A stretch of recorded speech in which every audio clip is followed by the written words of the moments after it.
थिस्सलुनीकियों के नाम पौलुस रसूल का दूसरा खत, पहला बाब, जो 12 आयात पर मुश्तमिल है।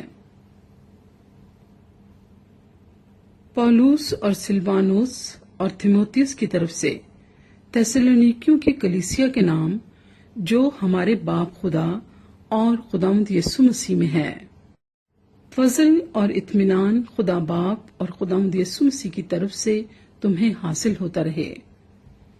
ऐ भाइयों, तुम्हारे बारे में हर वक्त खुदा का शुक्र करना हम पर फर्ज है, और ये इसलिए मुनासिब है कि तुम्हारा ईमान बहुत बढ़ता जाता है और तुम सबकी मोहब्बत आपस में ज्यादा होती जाती है, यहाँ तक कि हम आप खुदा की कलीसियाओं में तुम पर फख्र करते हैं कि जितने जुल्म और मुसीबतें तुम उठाते हो, उन सब में तुम्हारा सब्र और ईमान जाहिर होता है।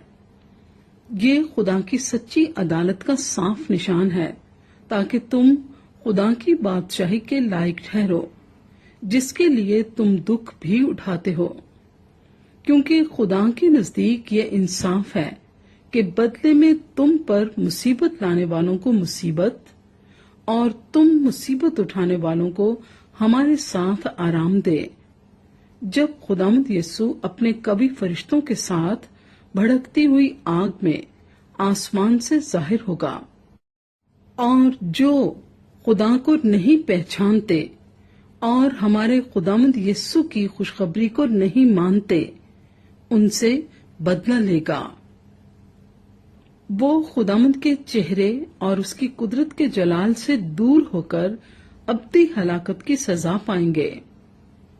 ये उस दिन होगा जबकि वो अपने मुकद्दसों में जलाल पाने और सब ईमान लाने वालों के सबब से ताज्जुब का बायस होने के लिए आएगा, क्योंकि तुम हमारी गवाही पर ईमान लाए।